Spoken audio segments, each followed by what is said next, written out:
أتانا غياثا والنفوس تغوست ولولاه كانت في الضلال تلبست وإنا وإن كنا عصاة تلوست كأنا بنا في الحشر والرسل قد جسد بأحمد في جاه يجل عن الدرك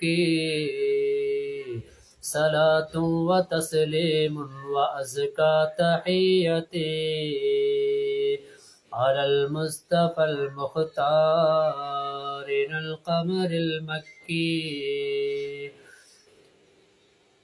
الحمد لله والصلاة والسلام على رسول الله وعلى آله حزب الله وأصحابه جند الله. வித்ரியா ஷரீஃபினுடைய 22வது நாளின் விளக்கத்தில் இன்றைய தினம், நாளை மறுமை நாளில் நம்முடைய நிலைமை என்னவாக இருக்கும், நபிகள் நாயம் ஸல்லல்லாஹு அலைஹி வஸல்லம் அவர்கள் எந்த நிலைமையில் இருப்பார்கள், மற்ற நபிமார்கள் எந்த நிலையில் இருப்பார்கள் என்பதை பற்றி இந்த பைத்திலே பாடுகிறார்கள். அத்தானா கயாசம் வன் நுஃபூசு தகப்பசத். நபிகள் நாயம் ஸல்லல்லாஹு அலைஹி வஸல்லம் அவர்கள் எங்களிடத்தில் வந்தார்கள் எந்த நிலைமையில் நாங்கள் இருக்கும் பொழுது என்று சொன்னால், நப்சுகள் எல்லாம் எங்களுடைய உள்ளங்கள் எல்லாம் தட்டழிந்து போய் கொண்டிருக்கின்ற நிலைமையில் ரசூல் ஸல்லல்லாஹு அலைஹி வஸல்லம் அவர்கள் எங்களிடத்திலே வந்தார்கள். அதாவது இந்த துன்யாவிலே எங்களிடத்திலே வந்தார்கள். எப்பொழுது அதற்கு முன்னால் பாவமான சூழ்நிலையில் பாவமான காரியங்கள் எல்லாம் மிகுதமாக நடைபெற்றுக் கொண்டிருக்கின்ற காலகட்டத்தில் எங்களிடத்தில் நபியாக அவர்கள் வந்தார்கள், எங்களை இரட்சிப்பதற்காக, எங்களை பாதுகாப்பதற்காக. வலவுலாஹு கானது ஃபில் ضலாலி தலப்பஸத். அவர்கள் மட்டும் இதுவரை வரவில்லை என்று சொன்னால் நாங்கள் வழிகேட்டில் தரிபட்டு போயிருக்கோம். இன்று வரைக்கும் வழிகேட்டில் தான் இருந்திருப்போம், அவர்கள் வராமல் இருந்திருந்தால். இன்னா வைன் குன்னா உசாத்தன் தலப்பஸத். நாங்கள் அல்லாஹுக்கு மாறு செய்து பாவங்கள் என்ற நஜிசை சுமந்து கொண்டிருக்கின்ற நிலைமையில் நாம் இருக்கிறோம். கஅன்னா பினா பில் ஹஷ்ரி வர்ருசுலு கத் ஜஸத். நாளை கியாமத்து நாளில் ரசூல்மார்கள் எல்லாம் முட்டுக்காலில் நின்று கொண்டு தன்னுடைய நப்சை பற்றி எண்ணிக்கொண்டிருக்க அந்த நிலைமையில் பி அஹ்மத பி ஜாஹி யஜில்லு அடித்தரிக்கி. ரசூல்மார்கள் எல்லாம் அந்த நிலைமையில் இருக்கின்ற காலத்தில் நாங்கள் எல்லாம் பாவங்களை சுமந்தவர்களாக, அல்லாஹ்வுக்கு மாறு செய்தவர்களாக அந்த மறுமை நாளில் நாம் நபிகள் நாயம் ஸல்லல்லாஹு அலைஹி வஸல்லம் பொருட்டை கொண்டு மிக உயர்ந்த அந்தஸ்தில் இருப்போம் என்று நம்மளை நாமளே எண்ணிக்கொண்டிருக்கிறோம் என்று சொல்லி அவர்கள் பாடுகிறார்கள். நாளை கியாமத் நாளில் அல்லாஹு சுப்ஹானஹு வ தஆலா எல்லா மனிதர்களையும் எழுப்புகின்ற அந்த காலகட்டத்தில் ஒவ்வொரு மனிதரும் அவரவர்கள் செய்த பாவத்தின் காரணமாக அந்தந்த நிலைமையில் அவர்கள் எழுப்பப்படுவார்கள். சில பேர்கள் கண்கள் தெரியாத குருடர்களாக எழுப்பப்படுவார்கள், சில பேர்கள் களத்து வெட்டப்பட்டவர்களாக எழுப்பப்படுவார்கள்.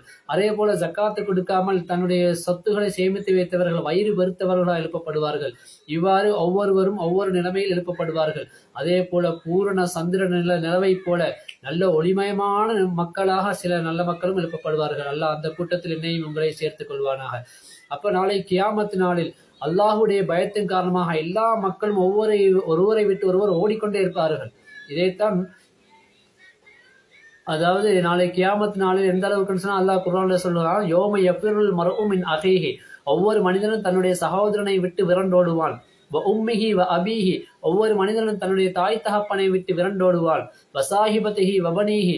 ஒவ்வொரு மனிதனும் தன்னுடைய, அதாவது கணவனா இருந்தால் மனைவியை விட்டு, மனைவியா இருந்தால் கணவனை விட்டும் ஓடிடுவார்கள். ஆனா எங்கதான் ஓடுறது? எங்கேயுமே ஓட முடியாது. கியாமத்தினால மறுமையினால சுத்தி தான் வரணும். எல்லா நபிமார்கள்ட்டையும் போய் எங்களுக்காக அல்லாஹ்விடத்துல கேளுங்களே, நாங்க பாவம் செஞ்சிட்டோம் என்று பயத்துல, அல்லாஹ் மீது இருக்கக்கூடிய பயத்துல, நரகத்தை பார்த்த பயத்துல ஒவ்வொரு நபிமார்கிட்டையும் போய் கேட்பாங்க. எல்லா நபிமார்களும் என்ன செய்வாங்க, மத்த நபிகிட்ட போங்க, அந்த நபி கிட்ட போங்க, இந்த நபி கிட்ட போங்கன்னு சொல்லி அனுப்புவார்களே தவிர யாருமே இந்த மக்களுக்காக உதவி செய்ய முன்வர மாட்டார்கள். எல்லோருமே யானப்சி யானப்சி, என்னத்தான் பார்த்துக்கணும், தன்னைத்தானே பார்த்துக்கணும், அல்லாவே என்னை பாதுகாத்துக்கொள், என்னை பாதுகாத்துக்கொள் என்று தான் ஒவ்வொரு நபிமார்களும் கேட்டுக்கொண்டிருப்பார்கள். இந்த நிலைமையில் எங்களுக்கு உதவி செய்வது யாருமே இல்லையே என்று மக்கள் கவலைப்பட்டவராக அழுது கொண்டே ரசூல் ஸல்லல்லாஹு அலைஹி வஸல்லம் ஓடுவார்கள். அந்த நேரத்தில் அங்கே போய் ரசூல் ஸல்லல்லாஹு அலைஹி வஸல்லம் யார் ரசூலுல்லாஹ், எங்களை காப்பாற்றுங்கள், நாங்கள் செய்த பாவத்தினால் நாங்கள் இன்று மறுமையினால் கடுமையான சிக்கலில் மாட்டி இருக்கிறோம், எங்களை காப்பாற்றுங்கள் என்று சொல்கின்ற பொழுது மற்ற நபிமார்கள் சொன்னது போல வேற நபிகிட்ட போங்க அல்லது வேற ஒரு ஆள்கிட்ட போங்கன்னு சொல்லி கைவிரித்து விடாமல், இங்க வாங்க, என்கிட்ட வாங்க, நான் தாட்ட பேசுறேன் என்று சொல்லி ரசூல் ஸல்லல்லாஹு அலைஹி வஸல்லம் அவர்கள் தான் மக்களை அரவணைப்பதற்காக வருவார்கள். அந்த நேரத்தில் ரசூல் ஸல்லல்லாஹு அலைஹி வஸல்லம் அவர்கள் அல்லாஹ்வின் முன்னிலையிலே ஒரு சஜிதா இருப்பார்கள். எப்படின்னு சொன்னால் தன்னுடைய முட்டுக்கால்களை அப்படியே தரையிலே வைத்து அல்லாஹுக்காக ஒரு நீண்ட சுஜூது, அந்த கடுமையான வெயிலே அவர்கள் நாம் செய்த பாவத்துக்காக அவர்கள் முட்டுக்காலிலே நின்று கொண்டு அப்படியே அல்லாஹ்விடத்தில் ஒரு சஜிதா செய்வார்கள். அந்த நேரத்தில் அல்லாஹ் சொல்வான், சக்கையா முகமது சல்தூத், நாயகமே உங்களுக்கு என்ன வேணுமோ கேளுங்கள், உங்களுடைய தலையை உயர்த்தி கேளுங்கள் என்று சொல்லி. அப்ப அல்லாஹு தாலா அவன் கேட்பாங்க, யா அல்லாஹ் இவர்களெல்லாம் மன்னிக்கப்பட வேண்டும் என்று சொல்லி. அல்லாஹ் சொல்லுவார், இவர்களையா மன்னிக்க வேண்டும்? இவர்கள் எல்லாம் எனக்கு எவ்வளவு மாறு செய்தவர்கள் தெரியுமா, எவ்வளவு பாவம் செய்தவர்கள் தெரியுமா, அவர்கள் பாவம் என்று தெரிந்து கொண்டே செய்திருக்கிறார்கள் என்றெல்லாம் அவர்களிடத்தில் அல்லாஹ் அவர்களை பற்றி சொல்கின்ற பொழுது ரசூல் ஸல்லல்லாஹு அலைஹி வஸல்லம் அவர்கள் மீண்டும் மீண்டும் அல்லாஹ்விடத்தில் கோரிக்கை வைப்பார்கள். அந்த நேரத்தில் அல்லாஹ் இவர்களுடைய பாவங்களை பற்றி எல்லாம் எடுத்துச் சொல்கின்ற பொழுது ரசூல் ஸல்லல்லாஹு அலைஹி வஸல்லம் அவர்கள் சொல்லுவார்கள், ஒரே ஒரு விஷயத்தை சொல்வார்கள், அவர்கள் பாவம் செய்திருப்பார்கள் யா அல்லாஹ், அவர்கள் தவறு செய்திருப்பார்கள் ரஹ்மானே, ஆனாலும் இந்த துன்யாவில் உலகத்தில் வாழ்கின்ற பொழுது எனக்காக ஒரே ஒரு தடவையாவது அவர்கள் துவா செய்திருக்கிறார்கள். எப்ப துவா செஞ்சிருக்கிறோம்?